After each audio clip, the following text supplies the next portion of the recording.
which sounds like fiction, but is actually a real historical event. Story number 1. The escape from Antarctica by the members of the Antarctic expedition led by Ernest Shackleton. The stuff they went through was unbelievable. Their boat, the Endurance, was crushed by ice floes. They were stranded on the floes for over a year, in temperatures well below freezing. Then they took to 3 boats around 22 feet in length across the Antarctic Ocean looking for land. There were about 10 men in each boat. They missed reaching land by just a few miles at a time. 2/3 of them got stranded on Elephant Island, surrounded by ice, while one of the boats went on a search of rescue. That boat made it through the Drake Passage, one of the deadliest places in the ocean. All but 3 of them got stranded with little food and water, while 3 men who left became the first people to cross the South Georgia on foot.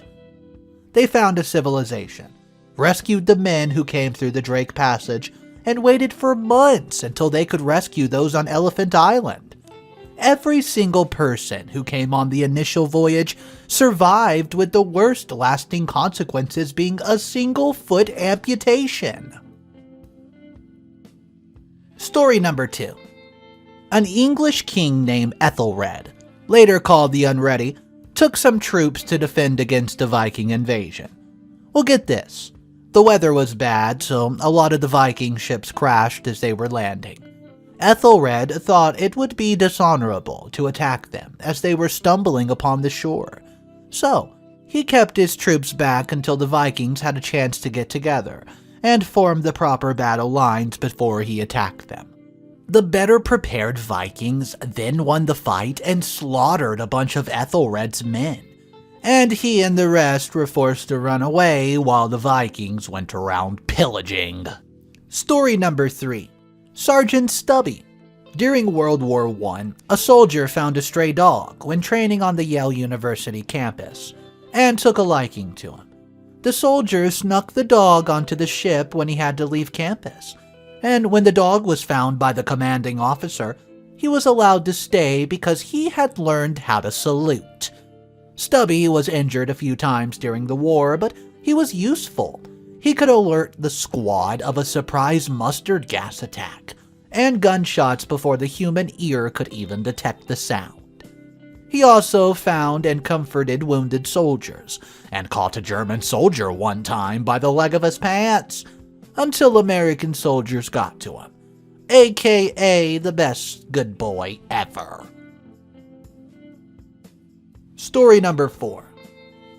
Joshua Norton was just this random crazy guy from San Francisco who hated all this political nonsense that was going on at the time and figured he could do the job better at it himself, and thus, and I quote, "The Emperor of the United States and Protector of Mexico was born." While he held no real power, the people liked him so much that they treated him like royalty anyways. Any currency issued under his name was treated like real money at many establishments. One day, he was arrested by a private security force because of his mental health, which enraged practically all of San Francisco.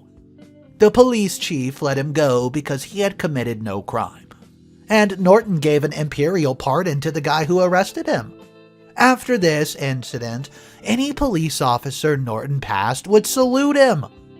Another time, when a riot had formed and was getting pretty violent, Norton simply stood up in front of the mob and calmly prayed, which managed to disperse the entire crowd. And that's not even a fraction of the crazy stuff that he did. Story 5. The death of Ken Rex McElroy. He terrorized Skidmore, Missouri for decades, stalking, assaulting, murdering, and, well, sexually abusing 2 14-year-olds who were his, quote, wives. He had an expensive attorney, so he was never charged. The law never helped the poor town, and one day, the town gathered for a meeting on how to deal with McElroy. Details get a little vague here, but apparently, somebody alerted the room that McElroy was in their bar up the street. Quietly and calmly, everybody got up and walked over to the bar. as McElroy got into his truck, someone shot him right in the back of the head. The town just went back to their business, and when the witnesses, like the entire town, were questioned, everybody claimed they didn't see anything. No one has ever been arrested. Story number 6. The Tamom Case.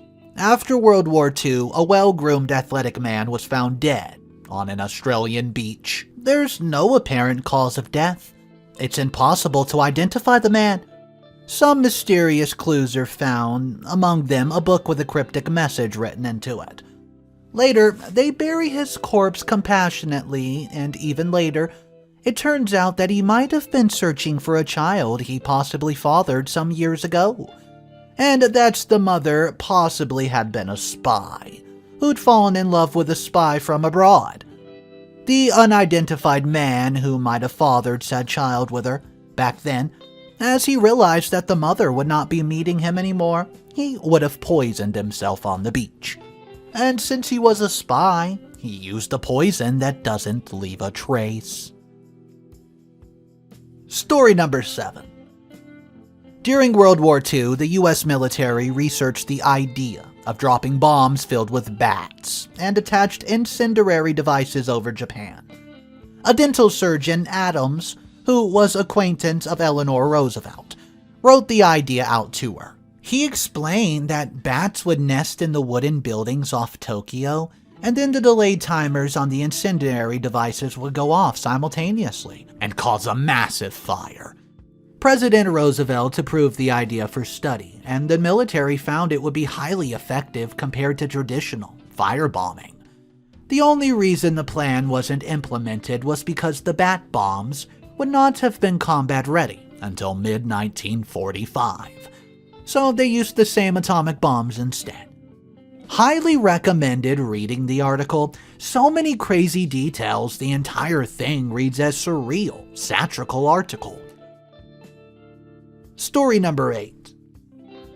All of the assassination attempts on Fidel Castro, only 7 are confirmed, but there are 638 supposed ones. Basically, they read like a comedy sketch. The CIA once placed a cool seashell rugged with explosives in a place where they thought Castro would see it.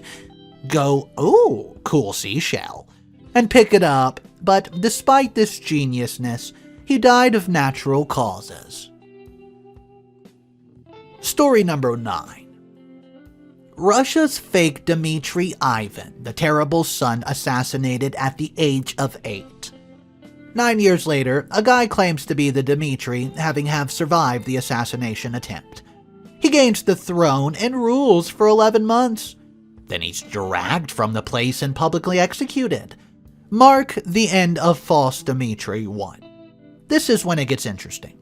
The next year, a second imposter declared himself Dimitri, but doesn't dispute Dimitri I's legitimacy, instead claiming to be the same guy, having miraculously survived his apparent execution a year before, and somehow wins political support of Dimitri I's widow, and with her support, gains the allegiance of the Cossacks, rallies an army of over thousands and thousands of strong, and tries to take back the throne. Though is mostly failed, he conquers most of the southeastern Russian part, and rules until his ultimate timely death 3 years later, after being beheaded by a Tartar prince in a drunken altercation. Mark the end of false Dimitri number 2. 3 months later, when Imposter 3 pops up, apparently magically appearing from behind a waterfall in Gorod, and declared himself Tsar. He follows Dimitri II's lead and doesn't dispute the other 2 imposters, instead claiming some sort of spiritual reincarnation or magical resurrection to establish himself as the same guy. He managed to win support of the same Cossacks who supported Dimitri II's claim. He was forced to flee his stronghold only a year later, where he was speared on the way to Moscow and secretly executed, though he never actually ruled. Historians stuck with the theme, naming him False Dimitri III. History gets a bit fuzzy here, with some source citing a false Dimitri IV, while others says it's counting Dimitri III twice. Fake Dimitri I was known fake. The powers at B used him until he was trouble, and then executed him. They quartered him, cremated what was left, and stuffed the ashes in a can, and shot him into a cannon back to Poland, where he was from. Story number 10. Dr. Robert Liston performed an operation that ended up with a 300% mortality rate. Get this. He was, dealing with the leg of a patient, and during this he sliced off the finger of an assistant. They both died of an infection, and he also slashed the coattails of a spectator, who was so terrified that the knife pierced his vital organs that he died from fright. Story number 11. Well, let me tell you about this one. There was this NASA and US government agreement-funded experiment to teach a dolphin English so it could potentially be used in place of a human for the space program in the 60s. A dolphin named Peter was raised from birth in a half-submerged facility with a female trainer. He received daily lessons to attempt to teach him to pronounce human syllables. Issues arose, however, when he reached adolescence, because dolphins may actually have a stronger libido than humans. Peter became very aggressive and non-compliant from sexual frustration. Plans to offer conjugal visits with female dolphins was cancelled, as they didn't want exposure to dolphin behavior to interfere with the experiment. Instead, the handler offered to give the dolphin a hand job ever so often. Guys, you can't make this up, which they say was allowed. This did reduce his aggressive tendencies and apparently also improved his lessons. When it started to become apparent that the dolphin was incapable of learning English, and instead was just imitating the syllable patterns in return for his handler's attention, the people overseeing the experiment took on an extra project to test LSD on the dolphin. For some reason, they also gave LSD to the handler. I guess at this point, the people funding all of this came in for a visit, to find they were funding LSD-fueled interspecies hand jobs. It just seems it was promptly decided to instead just use human astronauts. The experiment ended. Peter was put in a regular dolphin enclosure, though he had developed none of the skills needed to properly communicate with the other dolphins. Depressed, Peter killed himself by taking his last breath, and rested on the bottom of his enclosure until suffocating. I frequently go to this as my I crap you not story.